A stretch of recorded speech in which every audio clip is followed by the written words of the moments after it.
நீங்களுடைய ஆதிக்க பலத்தை கொண்டு வந்து யுத்தத்தை திணித்து ஒரு விடயத்தை நீங்கள் அடைய முயற்சிக்கின்றீர்கள் என்று சொல்லி அவர் சொன்னார். பல நாடுகளிலே போர்கள் நடக்கப்பட்டிருக்கிறது, அழிக்கப்பட்டிருக்கிறார்கள், இன அழிப்புகள் திட்டமிடப்பட்டு நடத்தப்பட்டு கொண்டிருக்கின்றன. இந்த தென்னிலங்கை எங்கும் இந்த சிறு கடைகள் வைத்து வெத்திலை கடை, போயில கடை, மரக்கறி கடை, பலசரக்கு கடை என்று கடைகள் வைத்து நிரம்ப வடபோதி தமிழர்கள் எல்லா இடமும் செழித்து வளர்ந்திருந்தார்கள். வடகிழக்கு திரு அவையாக நீங்கள் எதை எதிர்பார்க்கிறீர்கள்? கத்தோலிக்க திருச்சபைக்குரிய பலமே இந்த நடுநிலைமை தான். அடுத்த விடயமாக நாங்கள் உள்ளூராட்சி தேர்தலை சந்திக்க இருக்கிறோம். இந்த வகையிலே தேர்தல்கள் பற்றிய ஒரு பார்வையை உங்களோடு கலந்துரையாட விரும்புகின்றேன். போருக்கு முன்னரான சமாதான காலத்திலே இடம்பெற்ற நாடாளுமன்ற தேர்தலில் தமிழர்கள் சார்பாக தேசிய விடயத்தின் வழியாக இருந்த ஆசனங்களும் இறுதியாக நடந்தேறிய பாராளுமன்ற தேர்தலில் எமது கட்சிகள் தக்க வைத்திருக்கக்கூடிய ஆசனங்களுடைய எண்ணிக்கையும் நாங்கள் பார்க்கிற பொழுது தமிழ் தேசியம் வளர்ந்திருக்கிறதா தளர்ந்திருக்கிறதா என்கிற ஒரு பெரிய கேள்வி ஒன்று எழுகிறது. ஆகவே இது வளர்ந்ததோ தளர்ந்ததற்கு அப்பால் இது எவ்வாறு நகர்த்தப்பட்டிருக்க வேண்டும் அல்லது எவ்வாறு நகர்ந்திருக்கலாம் என்கிற ஒரு விடயத்தையும் நாங்கள் இந்த இடத்திலே பார்க்கிறோம். அதே போல் இந்த மாறி வருகிற தெற்கு அரசியல் மாற்றங்கள், கட்சிகளுடைய மாற்றங்கள், கட்சிகள் மாறினாலும் அவர்களுடைய சிங்கள பௌத்த தேசிய சிந்தனை என்பது மாறாத விடயமாகத்தான் இருக்கிறது. அதுக்கு நாங்கள் தையிட்டி விகாரையை சொல்லலாம், அங்கு புதிதாக அமைக்கப்பட்டிருக்கிற கட்டிடத்தையும் நாங்கள் சொல்லலாம். எந்த கட்சி வந்தாலும் அவர்கள் சிங்கள பௌத்த தேசியத்துக்கு அப்பால் போவதாக எமக்கு தெரியவில்லை. ஆனால் தமிழ் தேசிய பரப்பிலே எமக்கு ஏற்பட்டிருக்கக்கூடிய அந்த குழப்பமான ஒரு நிலை, இந்த தேசிய கட்சிகள் எவ்வாறு இந்த தேர்தல்களை சந்தித்திருக்கின்றன, எவ்வாறு அவர்கள் சந்தித்திருக்கலாம் என்கிற ஒரு தெளிவான ஒரு பார்வை ஒன்று இன்றைய உள்ளூராட்சி தேர்தலை நாங்கள் பார்க்கிற பொழுது நமக்கு அவசியமாக இருக்கிறது. இது பற்றி உங்களுடைய கருத்துக்கள் ஏதாவது நம்மோடு? முதலில் நாங்கள் ஒரு விடயத்தை புரிந்து கொள்ள வேண்டும். அதை நான் ஒரு மேற்கோளை காட்டி உங்களுக்கு சொல்லலாம் நினைக்கின்றேன். நெப்போலியனது காலத்து தளபதி ஒருவர் சொல்லியிருந்தார், யுத்தம் என்பது அரசியலின் தொடர்ச்சி, மாற்று வழியில் இல்லை இன்னும் ஒரு வழியில் என்று. War is the continuation of politics by other means. அதாவது நீங்கள் அரசியல் ரீதியாக செயற்பாடுகளை எடுத்து உங்களுடைய அரசியல் முயற்சிகளூடாக ஒரு விஷயத்தை அடைய முடியாத நிலையில் நீங்கள் உங்களுடைய ஆதிக்க பலத்தை கொண்டு வந்து யுத்தத்தை திணித்து ஒரு விடயத்தை நீங்கள் அடைய முயற்சிக்கின்றீர்கள் என்று சொல்லி அவர் சொன்னார். அரசியல் ரீதியாக நாங்கள் பேரம் பேசி ஒரு விஷயத்தை எங்களை வெற்றி கொள்ள முடியும் என்றால் நாங்கள் அதோடு போயிடுவோம், யுத்தம் வராது. பின்பு வந்த இன்னும் ஒரு அரசியல் அறிஞர் அந்த வசனத்தை மாற்றி சொன்னார். War is the continuation of politics என்று சொன்ன போல இவர் சொல்லுகின்றார், politics is the continuation of war. அரசியல் என்பது யுத்தத்தின் தொடர்ச்சி, மாற்று வழியில். நீங்கள் வன்முறை யுத்தத்தாலும் அடையப்பட முடியாத சில விடயங்கள் இருக்குமாயின் திருப்பி மீளவும் நீங்கள் அரசியல் மூலோபாயங்களுக்கூடாக இந்த விடயத்தை செய்வீர்கள். இதுதான் இந்த உலகத்தின் ஒழுங்கு. இலங்கையை பொறுத்தவரை இந்த ரெண்டும் மாறி மாறி நடங்குகிறது. இதை நாங்கள் புரிந்து கொள்ள வேண்டும். மலையக தமிழர்களை, மலையகத்தை வாழ்ந்த அந்த தேயிலை தொழிலாளர்களை நாடற்றவர்களாக்கினார்கள். சிங்கள மொழி மட்டும் சட்டத்தை கொண்டு வந்து அரசாங்க உத்தியோகத்தர்களுக்குள் கற்றிருந்த தமிழ் உத்தியோகத்தர்கள் செய்து கொண்ட பணியையும் சேவையையும் வெளியேற்றினார்கள். பல்கலைக்கழகங்களுக்குள் போய்கொண்டிருந்த கற்று போய் பட்டதாரிகளாகி வைத்தியர்களாகவும் பொறியியலாகவும் இலங்கையின் தென்னிலங்கையின் கிராமங்கள் எல்லாம் பணியாற்றி கொண்டிருந்தவளை கணக்கில் கொள்ளாமல் மொழியை சொல்லி தரப்படுத்தினார். இது ஒரு அரசியல் வடிவம். இந்த அரசியல் வடிவத்தாலும் கையாள முடியாத சில விஷயம் இருந்தது உண்டு. இந்த சின்ன பொருளாதாரம், மைக்ரோ எக்கனமி. இந்த தென்னிலங்கை எங்கும் இந்த சிறு கடைகள் வைத்து வெத்திலை கடை, போயில கடை, மரக்கறி கடை, பலசரக்கு கடை என்று கடைகள் வைத்து நிரம்ப வடபோதி தமிழர்கள் எல்லா இடமும் செழித்து வளர்ந்திருந்தார்கள்.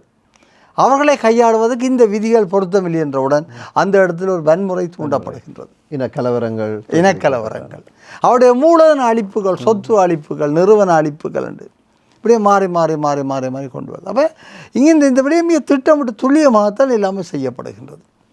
அதேபோல் இந்த நாட்டில் அறிமுகப்படுத்துகின்ற தேர்தல் சட்டங்கள், எல்லை நிர்ணய சட்டங்கள் எல்லாமே ஏதோ ஒரு வகையில் அந்த நோக்கத்தை கொண்டவை தான்.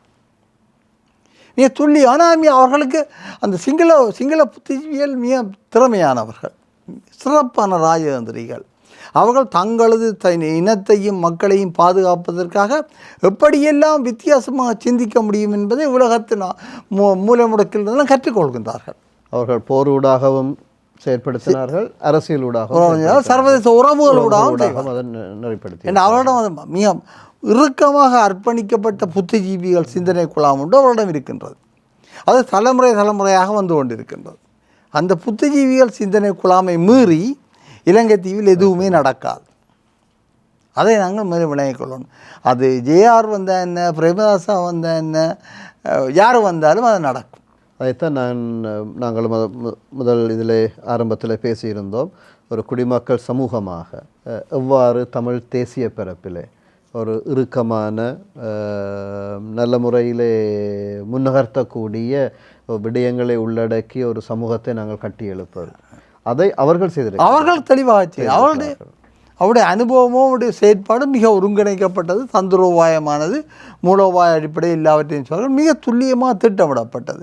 1 வருஷம் 2 வருஷத்துக்கு குறுங்கால திட்டம் இல்லை, மிக நீண்ட கால திட்டம், 100 வருடம் 50 வருடங்களுக்கு திட்டமிடப்பட்டது. அவை இந்த சிங்கள தேசத்தில் இருக்கக்கூடிய அந்த புத்திஜீவிகளுடைய அமைப்பை நாங்கள் பார்க்கிற பொழுது எங்கள் தமிழ் தேசிய பரப்பிலே அது அற்றுப்போன ஒரு சூழ்நிலையில் அதற்குரிய வளங்கள் நம்மிடம் இல்லை என்பதா அல்லது நாங்கள் அதை ஒருங்கிணைக்கவில்லை என்பதா இதுக்கு இங்கே விடயமாக? வளம் இல்லை அல்ல, எங்களிடம் அப்படியான ஆக்கபூர்வமான சிந்தனை உள்ள நிரம்ப வளம் எங்களிடம் கூட இருக்கின்றது.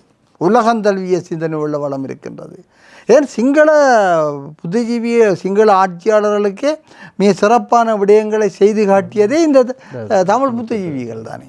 ஏன் அது இந்த காலங்களிலே அற்றுப்போன அல்லது இல்லாமல் போன சூழ்நிலையாக மாறி இருக்கிறது? அந்த புத்திஜீவிகளுக்கு அல்லது சிந்தனையாளர்களுக்கு, அந்த சமூக தலைவர்களுக்கு, இந்த அரசியல்வாதிகள் என்று இப்போ வந்துள்ள கொடுக்குற அங்கீகாரம் தான் பிரச்சனை. முன்பு தந்தை செல்வநாயகம் இருக்கும்போதாக இருக்கலாம், அதுக்கு முன்னுள்ள தலைவர்கள் இருக்கும்போது அவர்கள் கற்றோருக்கும் சிந்தனையாளர்களுக்கும் சமயத் தலைவர்களுக்கும் சமூக தலைவர்களுக்கும் மிக கணிசமான மரியாதை அங்கீகாரம் கொடுத்தார்கள். வெறும் முதல் அளவில் கொடுக்கவில்லை, செயற்பாட்டு அளவில் மிக நேர்மையாக செய்தார்கள். இப்பொழுது உள்ள யாருமே அதை சொல்ல தயாராக இல்லை.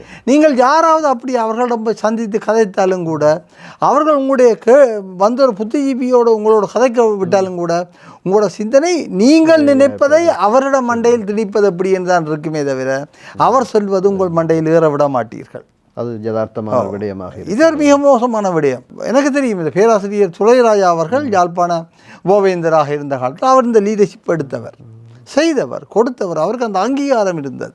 அங்கே அவருடைய அர்ப்பணிப்பு நேர்மை இருந்தது, அதே போல் அங்கீகாரம் இருந்தது. அவர் சொன்னால் அது தமிழ் விடுதலை புலிகளுடைய எந்த அமைப்பும் அதுக்கு கட்டுப்பட்டே தீரும். அப்படி ஒரு மாடல் எங்கள்கிட்ட இதுக்கு நம்ம ரொம்ப பேர். ஆனால் நாங்கள் எவ்வளோக்கு மற்ற என்னென்னு சொன்னால் இப்படித்தானே, ஒரு அரசியல்வாதி, ஒரு பாராளுமன்ற உறுப்பினர் போய் ஒரு புத்திஜீவியிடம் ஒரு விடயத்தை கேட்டு, அந்த விடயத்தை கேட்டால் ஆலோசனையை கேட்டால் அந்த ஆலோசனையோடு பின்பற்ற வேண்டும். இல்லை தன்னால் பின்பற்ற முடியாவிட்டால் நீங்கள் சொன்ன விடயத்தை ஏன் என்னால் செய்ய முடியாமல் இருக்கண்டு ஒரு பின்னூட்டலாவது அவரை கொடுக்க வேண்டும். இது அந்த பழக்கமே இல்லை, ரெண்டுமே இல்லை. போய் கேட்டு வர்றது போய் தாங்கள் நினைக்கிற மாதிரியே செய்கிறது, இல்லை பின்னூட்டல் கொடுப்பதில்லை. ஒருக்கா தங்கட தேவைக்கு போய் கேட்டு வர மாதிரி கேட்டு வரதென்றால் அவர்கள் தங்களுடைய தேவைக்காக புத்திஜீவிகளை பயன்படுத்துகிறார்களே அன்றி புத்திஜீவிகளினுடைய சிந்தனையின் பிரகாரம் செயற்பட எத்தனிக்கிற ஒரு தன்மை அவரோட இல்லை. அப்போ இது விட்டதில் இப்போ உள்ள நோர்வு கலாச்சாரம், ஜூஸ் த்ரோன்னு சொல்வார்கள். நாங்கள் இப்பொழுது எல்லா பொருட்களையும், முன்பு என்னுடைய தந்தையாராக இருக்கலாம், அவர்கள் இந்த இதை மோச்சவரம் செய்வதென்று சொன்னால் முந்தைய ஒரு பிளேட் போடுகின்ற அந்த செட் ஒன்று வைத்திருப்பார்கள். சொல்வாள், இது நான் முதல் சேவடு கேட்க வாங்கினது பிளேட் 7 o'clock பிளேட்டை மட்டும் மாற்றி போட்டு வச்சுக்கிறேன், இப்போ 35 வருஷமாக வச்சுக்கிறேன். அது அவருடைய பெருமை. ஆனால் இப்போ நாங்கள் பார்க்குறது ஜூஸ் த்ரோ, 2 பேரும் செவடுக்கிற தூக்கி எறிகிறார். அடுத்த என்ன பண்ணுற செவடுக்க தூக்கி இந்த ஜூஸ்ரோ கல்ச்சர் தான் எங்களுடைய தமிழ் அரசியலும் வைத்திருக்கின்றது. தனக்கு தேவை என்றால் கலந்து ஆலோசிக்கின்றது. ஆனால் மற்றபடிக்கு நீ யாரோ நான் யாரோன்னு சொல்லுகின்றது. இது எல்லா பிறப்பிலும் இருக்கக்கூடிய ஒரு விடயம்தான். அரசியல் மட்டுமல்ல, எல்லா பிறப்புகளிலும் பாவித்து எறிந்து விடுகிற ஒரு நிலை ஒன்று இருப்பது உண்மையிலே ஒரு கவலைக்குரிய, மிக ஆபத்தமானது. அப்போ இந்த இடத்தில் தான் நாங்கள் மிக கவனமாக எங்கள் பலம் இல்லையே என்பதல்ல, நிரம்ப வளங்கள் இருக்கிறது. உங்களுக்கு 90ஆம் ஆண்டு யாழ்ப்பாணத்தின் மீது வடபகுதியின் மீது மிகப்பெரிய பொருளாதார தடை போடப்பட்ட போது அங்கு அரசாங்க இயந்திரம் இருந்தது. ஆனால் அவர்களால் எந்தவித விஷயங்களையும் முன்னோக்கி நகர்த்த முடியவில்லை என்றால் கொழும்பினுடைய கட்டளைகளுக்கும் வளங்களுக்கும் மட்டும்தான் அவர்கள் கட்டுப்பட்டவர்கள். புத்திஜீவிகள் இருந்தால் அவர்களுக்கு என்ன செய்வதென்றே தெரியவில்லை. கோட்பாட்டு ரீதியாக எல்லாம் தெரியும், ஆனால் இதை என்ன செய்வதென்றே தெரியவில்லை. குழப்பம். விடுதலை புலிகள் இருந்தார்கள், அவர்களுக்கு சண்டை பிடிக்க தெரியும். ஆனால் இந்த பிரச்சனையை கையாளாவிட்டால் இந்த மக்கள் எங்களுக்கு எதிராக திரும்புவார்கள். நாங்கள் தேசம் என்றும் இந்த மக்களை பராமரிக்காவிட்டால் பாதுகாக்காவிட்டால் அந்த நிலை இல்லாமல் போகும்போது அவர்கள் இந்த புத்திஜீவிகளையும் இந்த அரச இயந்திரங்களையும் எல்லோரையும் ஒன்றாக இணைத்து செய்தார்கள். அங்கே இங்கிருந்த இந்த வடமாகாணத்தில் குறிப்பாக ஆணுறவுக்கு இஞ்சால் இருந்த அத்தனை புத்திஜீவிகளும், அத்தனை பொறியியலாளர்களும், அத்தனை கல்வியலாளர்களும், அத்தனை சிறு தொழில் முயற்சியாளர்களும் எல்லோரும் இணைந்து விவசாயிகள், மீன்பிடியாளர்கள், கடலுக்கு போக முடியாமல் போய்விட்டது, எல்லோரும் சேர்ந்துதான் அந்த 90க்கு பின்பு எங்கள் மீது சுமத்தப்பட்ட மிகப்பெரிய கொடுமையான பொருளாதார தடையை நாங்கள் தகர்த்து எறிந்தோம். அங்கே ஒரு லீடர்ஷிப் இருந்தது. ஒரு விஷயத்தை சொன்னால் அது நல்ல, நீங்கள் சொல்கிற நல்ல இருக்கானே செய்வோம் உடனடியாக என்று சொல்லி செய்து கொடுப்பார்கள், செய்வார்கள். நீ செய்கிறதுக்கு உங்களுக்கு பின்னால் வருவார்கள். அந்த இன்றைக்கு அந்த அது ஒரு மிகப்பெரிய வைக்கும். எனக்கு தேவையான என்னுடைய மேடை பேச்சுக்கு இப்படி ஒன்று எழுதி தந்தால் சரி, அப்படி ஒன்று காய்ச்சா சரி, மற்றபடிக்கு நீங்கள் ஒன்றும் எங்களுக்கு படிக்கிறது. ஏன்னா நாங்கள் எங்களோட மைண்ட் எங்களோட இதில் என்ன நடக்குதுன்னு சொன்னால், நாங்கள் இந்த அரசியல் கதிரைக்கு வந்தவுடன் இந்த தமிழை சொல்லுவாங்க, விக்ரமாதித்யன் என்பதுடைய கதிரையில் ஏறி இருந்தால் எங்களுக்கு எல்லா ஞானமும் வந்துவிடும். அதுபோல் இந்த அரசியல் கதிரைக்கு வந்து விட்டோம்னு சொன்னால் எங்களுக்கு அதுக்கு பிறகு நீங்கள் யாருமே ஒன்றும் சொல்ல தேவையில்லை. இப்போ தெரியும் தானே உங்களுக்கு, யாழ்ப்பாண இந்த ஒன்றிணைப்பு கூட்டங்களில் நடக்கின்ற விதிகளை இவர்கள் மறந்து போனார்கள். இப்போ உதாரணத்துக்கு ஒரு கச்சேரி, யாழ்ப்பாண மாவட்ட செயலகம் என்பது அது அரசாங்க அதிபரின் அலுவலகம். அங்கு போயிருந்து ஒருவர் முறை தவறி கதைப்பதோ ஒரு ஒழுக்கம் மீறி நடப்பதோ எந்த விதத்திலும் அனுமதிக்க முடியாது. அதை முழுமையாக கட்டுப்படுத்துகின்ற அதிகாரம் அரசாங்க அதிபருக்குரியது. கச்சேரியில் ஒன்று நடந்து விட்டது என்று சொன்னால் அது அரசாங்க அதிபருக்குரிய அவமானமே தவிர அரசியல்வாதிக்குரிய விடயமாக இருக்காது. முன்னைய காலங்களில் இருந்த அரசாங்க அதிபர்கள் மிக பிரபல்யமான அரசாங்க அதிபர்கள், மிக மூத்தவர்கள், முதிர்ச்சி கொண்டவர்கள் இருந்தவர்கள். அவர்கள் முன்னால் அரசியல்வாதிகளை மிகவும் பணிந்து தான் போவார்கள். அரசியல்வாதிக்கு அதிகாரம் கூட இருந்தாலும் கூட அவர்களது அந்த அவருடைய ஆளுமையின் முன்னால் அவர்கள் பணிந்துதான் போவார்கள். அந்த கண்ணியம் இருக்கும். ஆனால் இப்பொழுது அந்த விடயத்தில் ஒரு மிகப்பெரிய இடைவெளி ஒன்று வந்திருக்கின்றது. தற்பொழுது இடம்பெறுகிற நியமனங்கள் கூட அரசியல் செல்வாக்குகளால் வரக்கூடிய நியமனங்களாக இருப்பதனாலும் இந்த ஆளுமை மிக்கவர்கள் புறக்கணிக்கப்படுகிற ஒரு சூழ்நிலையும் இடம்பெறுவதை நாங்கள் அவதானிக்க வேண்டி இருக்கிறது. ஆகவே இந்த சூழ்நிலையில் நாங்கள் தற்பொழுது வளர்ந்து பெரும் விருட்சமாகி கொண்டிருக்கக்கூடிய ஜேவிபியினர், தேசிய மக்கள் சக்தி, சில ஆண்டுகளுக்கு முன்பு அவர்களுடைய பாராளுமன்ற ஆசனத்தினுடைய எண்ணிக்கையும், இறுதியாக இடம்பெற்ற ஜனாதிபதி தேர்தல், அதில் அவர்களுடைய வெற்றி, தொடர்ந்து வந்திருக்கக்கூடிய பாராளுமன்ற தேர்தல், அதில் பெரும்பான்மையான ஆசனங்களை கைப்பற்றியமை, நமது வடக்கில் கூட பல ஆசனங்கள் அவர்கள் பக்கம் திரும்பி இருக்கக்கூடிய அந்த சூழ்நிலைகளை நாங்கள் பார்க்கிற பொழுது எவ்வாறான யுக்தியை அவர்கள் கையாண்டிருக்கிறார்கள்? அந்த தேர்தலின் அடித்தளத்திலே அவர்கள் அவ்வளவு தூரம் மக்கள் மத்தியிலே செல்வாக்கு செலுத்தக்கூடிய வகையில் அவர்கள் பயன்படுத்திய யுக்திகள் எவ்வாறு இருந்திருக்கின்றன என்பதை பேச முடியும். இந்த இடத்தில் நான் சாதாரணமாக எங்களோட கணவர் சொல்லுவார்கள், ஜேவிபி முந்தி ஆயுதமேந்தி போராடினது பின்பு விட்டுவிட்டு ஜனநாயக வழியில் வந்து இன்றைக்கு அரசாங்கமாக மாறிவிட்டது, நீங்களே தமிழ் லஞ்சர்கள் அப்படி செய்யக்கூடாது என்று சொல்வார்கள். அவர்கள் நினைக்கின்றார்கள் மக்கள் விடுதலை முன்னணியினர் ஆயுதம் ஏந்திய நோக்கமும் குறிக்கோளும் காலமும் விடுதலை புலிகளோ அல்லது ஏனைய தமிழ் விடுதலை இயக்கங்களோ ஆயுதம் ஏந்தியதையும் இரண்டையும் சமமான தராசில் வச்சு நோக்க முயற்சிக்கின்றார்கள். இது ஒரு மிக அடிப்படையான தவறு. நான் மக்கள் விடுதலை முன்னணி கட்சியினுடைய அவர்கள் இங்கே வந்தபோது அவருடைய முதன்மையான ஆக்களோட பேசியிருந்தேன். அப்பொழுது நான் அவர்களுக்கு சொல்லியிருந்தேன் தெளிவாக, நீங்கள் ஆயுதம் ஏந்தியது ஒரு கட்டமைக்கப்பட்டு வளர்ந்திருந்த தேசத்தின் ஆட்சி அதிகாரத்தை கைப்பற்றுவதற்கு. அவர்களுடைய நோக்கம் ஆட்சியை கைப்பற்றுதல், ஆட்சியினுடைய அதிகாரத்தை கைப்பற்றுவது. ஆனால் தமிழ் தேசியத்தில் இடம்பெற்ற போர் என்பது தமிழ் தேசியத்தை அல்ல, மக்களை ஒரு தேசிய இனம் என்ற காரணத்திற்காக ஒரு மக்கள் சமூகமாக கூட இல்லாமல் சிதிலமாக்கப்பட்டு உடைந்து கொண்டு போகும்போது அந்த மக்களை பாதுகாத்து அந்த இடத்தில் எதிரியை தடுத்து நிறுத்தி மக்களை மீண்டும் ஒரு தேசியமாக கட்டமைக்கின்ற ஒரு தேசமாக உருவாக்கின்ற மிகப்பெரிய நோக்கத்திற்காக இங்கு ஆயுதம் ஏந்தப்பட்டது. இது ஒரு வேறு பரிமாணம், அது ஒரு வேறு பரிமாணமாக. இரண்டினுடைய நோக்கங்களும் வெவ்வேறான பரிமாணம். அடுத்தது ஜேவிபி என்ற ஜனநாயக நடைமுறைக்கு வந்திருக்குன்னு சொன்னால் அவர்களுக்கு மேல் ஒடுக்குமுறை இருக்கவில்லை. அங்கே ஒரு வர்க்க போராட்டமாக தான் தங்களுடைய போராட்டத்தை சித்தரித்தார்கள். எனவே அந்த வர்க்க போராட்டத்தின் இன்னும் ஒரு பரிமாணமாக அவர்கள் இலகுவாக அந்த அரசியலுக்குள் போய்விட்டார்கள். ஆனால் எங்களுக்கு இன்னும் ஒடுக்குமுறை நீக்கப்படவில்லை, எங்கள் மேல் திணிக்கப்பட்ட ஆயுத வன்முறை நீக்கப்படவில்லை, ஆயுத அடக்குமுறை நீக்கப்படவில்லை. எல்லாம் இருக்கும்போது நீங்கள் எங்களை கேட்க முடியாது, நீங்கள் எல்லாம் போயிட்டு வந்து ஜனநாயக ரீதியாக அங்கே வாங்குவோம். இந்த ஒப்பீடு செய்வது, இலவு பேசுவதில் அடிப்படை தவறு விடுகிறது. அப்போ ஜேவிபிக்கு என்ன நடந்ததுன்னு சொன்னால், முதல் ஒரு வர்க்க குணாம்சம் கண்ட ஒரு போராட்டத்தை தான் அவர்கள் யோசித்தார்கள்.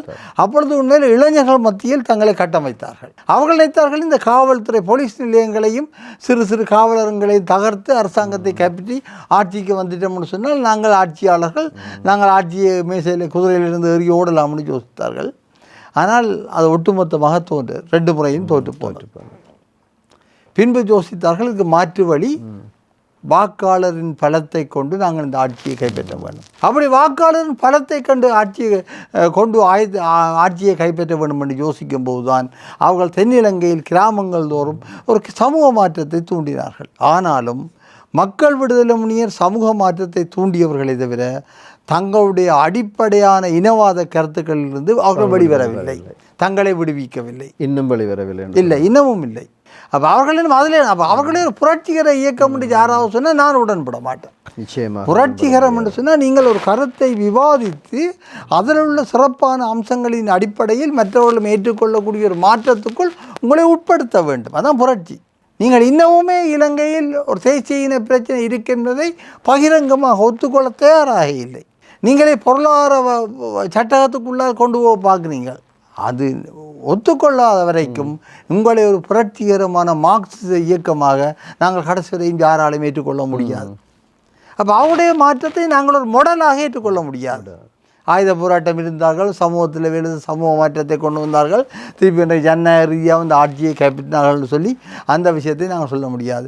இப்பொழுது எங்களுக்கு தெரிகின்றது, சில மாதங்களுக்கு ஜேவிபியினுடைய அமைச்சர் சொன்னார், நாங்கள் இப்பொழுது இந்த அரசாங்கத்தினுடைய இயந்திரத்தில் உள்ள அதிகாரிகளுக்கு எதிராக போராடி கொண்டிருக்கின்றோம். ஏனென்றால் அரசாங்க அதிகாரிகள் எல்லோரும் ஏதோ ஒரு வகையில் மத்தியதர உயர்தர கனவுகளோடு அரசாங்கத்துறையில் இருப்பவர்கள்.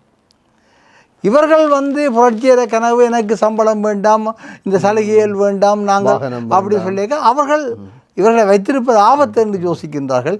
எனவே அவர்கள் இன்னமும் இவர்களுக்கு ஆதரவளிப்பதில் இப்பொழுது ஜேவிபியினுடைய மக்கள், தேசிய மக்கள் சக்தியினுடைய முழுமையான போராட்டம் உள்ளக போராட்டமாக மாறிவிட்டது. அரசாங்கத்தினுடைய இயந்திரத்தை எவ்வாறு மாற்றி எடுப்பது என்பது ஒரு அமைச்சர் கூறியிருந்தார். ஆட்சி மாறிவிட்டது என்பதையே எங்களுடைய அரசாங்க உத்தியோகத்தர்கள் ஏற்றுக்கொள்ள தயாராக இல்லாமல் இருக்கிறாங்க. இப்போ அவர்களுக்கான சவால் என்பது வெளியிருந்தல்ல, அதே சொந்த சமூகத்திலிருந்து வருகின்றது. இதுதான் அவருடைய வடிவம். அந்த வடிவம் எங்களுக்கு போய் பொருந்தா என்றால் நாங்கள் ஒடுக்குமுறை, இன்னமும் ஒடுக்கப்படுகின்ற ஒரு வழிமுறைக்குள்ள, இன்னமும் எங்களை திட்டமிட்டு சிதைச்சு கொண்டிருக்கிற அந்த தொடர்கின்ற அந்த அடக்குமுறைக்குள்ளே நாங்கள் இருக்கும்போது நாங்கள் என்ன செய்ய வேண்டும்னு சொன்னால் எவ்வாறு இதிலிருந்து எங்களை மக்களை தற்காத்து கொள்ள வேண்டும், நிலைநிறுத்த வேண்டும் என்பதற்கான விடயம். அப்போ இது ரெண்டும் என்ட்ரியலி வேறுபட்டது. அண்மை காலத்தில் ஜேவிபியினர், தேசிய மக்கள் சக்தியினுடைய பிரச்சாரங்களை நாங்கள் அவதானிக்கிற பொழுது அவர்களுடைய கடந்த கால செயல்களையும் நாங்கள் எண்ணி பார்ப்பது அவசியமாகிறது. வடகிழக்கை பிரித்திருக்கக்கூடிய ஒரு சூழ்நிலை, அல்லது சுனாமிக்கு பின்னரான அந்த கட்டமைப்பிலே அவர்கள் கொடுத்த நெருக்கீடு, தற்போது இருக்கக்கூடிய அவர்களுடைய சித்தாந்தம். அண்மையிலே பாராளுமன்ற தேர்தலுக்கு முன்பு ஜனாதிபதி பாஷியூர் அந்தோனியார் ஆலயத்துக்கு முன்னால் இடம்பெற்ற அந்த பிரச்சார கூட்டத்திலே கூட வடக்கு தெற்கு என்று தான் பேசியிருந்தார். அங்கு வடகிழக்கு என்கிற விடயத்தை அவர் ஏற்றுக்கொள்ளவில்லை. இந்த இடத்திலே தமிழ் தேசியம் என்கிற அந்த விடயத்தை தேசிய மக்கள் சக்தியும் திட்டமிட்டு அளிக்கிறது என்கிற ஒரு எண்ணப்பாடு தான் அவர்களுடைய பிரச்சார நடவடிக்கைகள் நாங்கள் காணக்கூடியதாக இருக்கிறது. அண்மையிலே ஜேவிபியினுடைய பொதுச் செயலாளர் டில்வின் சில்வா அவர்கள் பேசுகிற பொழுது வடகிழக்கிலே இந்த உள்ளூராட்சி தேர்தலின் ஊடாக அத்தனை மன்றங்களையும் கைப்பற்றுவோம் என்று உறுதியாக இருக்கின்றார். எமது நிலைகளை நாங்கள் அவதானிக்கிற பொழுது தற்பொழுது இருக்கக்கூடிய மீன்பிடித்துறைக்கு அமைச்சர் வல்வெட்டித்துறையிலே தான் போய் ஒரு பெரிய சாதனை செய்து விட்டதாக அவர் பிரச்சார நடவடிக்கையை மேற்கொள்ளுகின்றார்கள். இவ்வாறான அந்த விடயங்களை நாங்கள் பார்க்கிற பொழுது இந்த உள்ளூராட்சி தேர்தலை தமிழ் மக்களும் அரசியல் கட்சிகளும் சிறப்பாக இந்த குடிமக்கள் சமூகங்களும் எவ்வாறு எதிர்கொள்ள வேண்டும் என்று நீங்கள் எதிர்பார்க்கிறீர்கள்? 2 பரிமாணங்களில் பார்க்கலாம். முதலாவது உள்ளூராட்சி பரிமாணம், அடுத்தது தேசியம் என்கின்ற பரிமாணம். இன்னமுமே நாங்கள் தேசிய ரீதியாக தேசிய இனம் என்ற அடிப்படையில் ஒடுக்கப்பட்டு கொண்டிருக்கின்றோம். அதனுடைய எந்த ஒரு விடயங்களுக்குமே புதிதாக இந்த ஆட்சியாளர் கூட தீர்வு தர தயாராக இல்லை. அதே வேளையில் தொடர்ந்து கொண்டிருக்கின்ற அத்துமீறல்களை தடுப்பதற்கு கூட தயாராக இல்லை. அதுதான் தையட்டியில் நடக்கின்றது. அப்படியான ஒரு ஆட்சியாளர்கள் சார்ந்த ஒரு கட்சி, அது என்னதான் புரட்சி பேசலாம், மக்கள் சார்ந்த அப்படியெல்லாம் பேசலாம், அது யாருக்கு எங்கே அழகு என்பது தான் பிரச்சனை. எங்களுக்கு அது பொருத்தமில்லை. அப்படியான கட்சி ஒன்று சொல்லுகின்றது, எனது கட்சியில் தேர்தல் ஈடுபடுகின்றவர்கள், அதாவது அந்தோனியார் கோயில் பாசூரில் நடந்த கூட்டத்தில் ஜனாதிபதியாக சொன்னார், எங்கள் கட்சியில் இருந்து தெரிவு செய்யப்படுபவர்களுக்கு மட்டும்தான் மந்திரி பதவி கிடைக்கும். எங்கள் கட்சி தெளிவாக சொல்லியிருந்தார். ஏனென்றால் இந்த டக்ளஸ் தேவானந்தா மீண்டும் புதிய ஆட்சியில் மீன்பிடி அமைச்சராக வரலாம் என்ற ஒரு சபலம் எங்கும் வரக்கூடாது என்பதில் தெளிவாக அந்த செய்தியை சொல்லியிருந்தார். அதே நேரத்தில் சுயேட்சை குழுக்களின் சார்பாக போட்டியிடுகிறவர்கள் கொடுக்க மாட்டோம் என்பதை தெளிவாக சொல்லியிருந்தார். பின்பு கட்சிக்கு கட்சியை வென்று வந்த பின்பு அவர்கள் தங்களுடைய கட்சியில் வென்று வந்தவர்களோடு மிக தெளிவாக பேசியிருக்கின்றார்கள். கட்சியின் கொள்கைகளுக்கும் கட்சி சொல்றவை தவிர்ந்த வேறு எந்த விடயங்களுக்கும் நீங்கள் வாயை திறக்கக்கூடாது. எனவே இலங்கையில் ஒரு தேசிய இன பிரச்சனை இருக்கின்றது, தமிழ் மக்களுடைய பிரச்சனையை தீர்க்க வேண்டும். இதற்கான எங்களோட உண்மைகளை கூட கதைப்பதற்கு உரிமையற்றவர்களாகத்தான் அந்த கட்சிக்குள் போய் தெரிவு செய்யப்படுபவர்கள் இருக்கின்றார்கள். அவர்களால் பேச முடியாது. அப்படி ஒரு வாய்மூடி பேசா மடந்தைகளாக இந்த காந்தியினுடைய பொம்மைகள் போன்று காதையும் வாயையும் கண்ணையும் மூடிக்கொண்டு இருப்பது போன்று ஒரு அரசியல் கைதிகளாக அதற்குள் தெரிவு செய்யப்பட்ட பிரதிநிதிகள் இருப்பார்கள். எங்களுக்கு கண்ணுக்கு முன்னாலே தெரிகின்றது, யாழ்ப்பாணத்தின் 6 பிரதிநிதித்துவத்தில் 3 பிரதிநிதித்துவம் இப்பொழுது எப்படி இருக்கின்றது என்று எங்களுக்கு தெரிகின்றது. ஆகவே அவர்களுடைய மிக திட்டமிட்டு தேசிய மக்கள் சக்தியும் தன்னுக்கு உரிய பிரதிநிதிகளை கூட கட்டுப்பாட்டில் வைத்துத்தான் அவர்கள் நகர்த்துகிறார்கள். அது பாராளுமன்றத்திலே அந்த நிகழ்வு இடம்பெறுகிறது என்றால் உள்ளூராட்சியிலே கைப்பற்றக்கூடிய மன்றங்களும் அவ்வாறான ஒரு செயற்பாட்டை, அதாவது தேசிய மக்கள் சக்தியினுடைய சித்தாந்தத்தை மட்டும் அவர்கள் முன்னெடுக்கிற ஒரு அமைப்பாகத்தான் மாறுவார்கள். நிச்சயமாக. ஏனென்று சொன்னால், நான் ஒருவரை கழுத்தை நெரித்து அவருடைய குரவலையை அமர்த்தி அவரை பேச முடியாமல் ஆக்கலாம், இல்லை அவரை கட்டி அணைத்து கூட நான் அவரை பேச முடியாமல் ஆக்கலாம். இங்கு ஜேவிபி செய்கின்றது 2வது விடயம். இதன் மூலம் உள்ளூராட்சிகளையும் நாங்கள் கைப்பற்றி உள்ளூராட்சிகளையும் கட்சியினுடைய சித்தாந்தத்தின் அடிப்படையில் தான் நீங்கள் இருக்க வேண்டும். அங்கே தீர்மானங்கள் முன்மொழிந்து நிறைவேற்றும் போது கட்சியினுடைய தீர்மானத்தின் அடிப்படையில் தான் இருக்க வேண்டும் என்று சொல்லி கட்டுப்படுத்தும் போது எல்லோரும் பேசாமடந்தைகளாக கைகால இயங்க முடியாதவர்களாக மாறுவோம். என்றால் செயலாளருக்கு தான் அந்த அதிகாரம் அங்கே இருக்கும். இது கட்சியின் செயலாளர். செயலாளர். இப்போ அந்த வடிவத்தை தான் இப்போ தமிழரசு கட்சி தன்னுடைய குழப்பத்துக்குள் இப்பொழுது கையில் எடுத்திருக்கின்றது. செயலாளர் சொல்லுகின்றது நிகழ்ச்சிகளுக்கு வெளியில் நீங்கள் சிந்திக்கக்கூடாது, செய்யக்கூடாது, செய்தால் நீங்கள் வெளியில். அவை சுயமாக சிந்திக்கிற தன்மை என்பது இங்கு மட்டுப்படுத்தப்படுகிறது. இங்கே இதான். அப்போ இந்த ஆபத்து. அப்போ இங்கே தமிழரசு கட்சி, தமிழ் தேசிய கட்சிகள் கையாலாகாத கட்சிகளாக இருக்கின்றனவே என்ற ஆதங்கம் தமிழ் மக்களுக்கு இருக்கின்றது, கோபமும் இருக்கின்றது. ஆனால் அதற்காக சட்டியிலிருந்து அடுப்பில் விழக்கூடாது. ஆகவே இந்த உள்ளூராட்சி தேர்தலிலே எமது மக்கள் மிக தெளிவாக சிந்திப்பது மிக அவசியம் என்பதை நாங்கள் தெளிவுபடுத்த வேண்டிய தேவை. அதான் எல்லாம் கவனமாக இருக்க வேண்டும். ரெண்டாவது பரிமாணம் நான் சொன்னது போன்று உள்ளூர் ஆட்சி. உள்ளூர் ஆட்சி என்பது உள்ளூர் மக்களை ஆளுகின்றது. ஊர் என்பதே மக்கள் வாழுகின்ற பிரதேசம். மக்கள் வாழுகின்ற பிரதேசத்தில் மக்களையும் மக்கள் வாழ்வியலையும் மக்களோடு சார்ந்த சூழலியலையும் சேர்த்து நிர்வகித்து மக்களுடைய வாழ்க்கையை செழிப்படைய செய்கின்ற ஒரு விடயம்தான் உள்ளூராட்சி. அப்படி என்று சொன்னால் நாங்கள் உள்ளூராட்சியை சரியாக விளங்கி கொண்டிருக்கின்றோமா? நாங்கள் தெரிவு செய்ய போகிற பிரதிநிதிகள் அதனை விளங்கி தங்களுடைய வட்டாரத்திலும் தங்களுடைய பிரதேசங்கள் இல்லை நகரசபைக்குள்ளும் மக்களுடைய முன்னேற்றத்திற்காக அர்ப்பணிப்புடன் ஈடுபடுவார்களா என்பதுதான் கேள்வி. மக்கள் சீர்தூக்கி பார்க்க வேண்டும். வெறுமனே அங்கே மாதத்துக்கு 4 தடவை நடக்கிற கூட்டத்துக்கு போகிறது, அங்கே ஒரு ரெசல்யூஷன் பாஸ் பண்ணுறது, தன்னை கட்சி சொன்னதுன்றக்காண்டி மற்ற கட்சி கொண்டு வர தீர்மானத்தை எதிர்க்கிறது, சண்டை பிடிக்கிறது, சபையை குழப்புறது, இதுக்குத்தான் என்று சொன்னால் தயவு செய்து அப்படியான ஆட்களையும் அப்படியான கட்சிகள் குழுக்களையும் தெரிவு செய்யாதேங்கோ. எங்களுக்கு தேவை, நாங்கள் யுத்தத்தால் சிதைவடைந்தோம், அதற்கு பிறகு யுத்தத்தின் பின்னான போதைப்பொருளும் சமூக சீரழிவும் எல்லா விதமான அத்துமீறல்கள் காரணமாக இப்பொழுது சமூகம் சிதிலமடைந்து போயிருக்கின்றது. சமூகத்தை சமூகமாக கட்டமைக்கிறது யார் என்ற கேள்வி இருக்கின்றது. சமூகத்தை சமூகமாக கட்டமைப்பதற்கு சமூகத்துடன் இறங்கி வேலை செய்யக்கூடிய அந்த தூதுவர்கள், மிஷனரிஸ் எங்களுக்கு தேவையாக இருக்கின்றார்கள். அந்த தூதுவர்களாக இந்த உள்ளூராட்சி பிரதிநிதிகள் இருக்க வேண்டும். அந்த அர்ப்பணிப்பு நேர்மையும் அவர்களுக்கு இருக்க வேண்டும். சபைகள் தீர்மானங்கள் எடுக்கின்ற நேரங்களை தவிர்த்து ஏனைய நேரங்கள் சமூகத்துக்குள்ளிருந்து சமூகத்தை தங்களுடைய கட்சி அடையாளங்கள் மாற்று அடையாளங்களுக்கு வெளியில் அந்த சமூகத்தை முன்னோக்கி நகர்த்தி கொண்டு போகின்ற அந்த மிஷனரியாக தளபதிகளாக அவர் தங்களை கொள்ள வேண்டும். அந்த ஆற்றல் உள்ளவர்கள் பொருத்தமானவர்கள் யார் என்று கண்டுபிடியுங்கள், அவர்களை தேவை செய்து கண்டறிந்து வெளியே கொண்டு வாருங்கள்.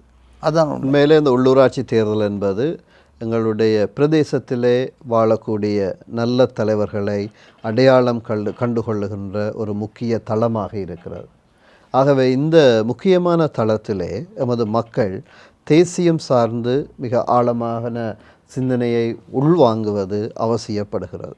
ஆகவே நாங்கள் ஒரு தெற்கின் சிங்கள தேசிய கட்சி ஒன்று மீண்டும் எமது பிரதேசத்திலே வலுப்பெற நாங்கள் அனுமதிப்போமாக இருந்தால் எங்களுடைய தேசிய சிந்தனைகளும் தேசிய அர்ப்பணங்களும் தேசியத்துக்கான வேள்விகளும் அத்தனையுமே சிதறடிக்கப்பட்டு போய்விடுகிற ஒரு சூழ்நிலை எமக்கு முன் ஆபத்தாக இருக்கிறது. ஆகவே இந்த ஆபத்தான சூழ்நிலையில் மக்களுடைய தெரிவு என்பது மிக தெளிவாக இருக்க வேண்டிய ஒரு சூழ்நிலையிலே நாங்கள் இருக்கிறோம்.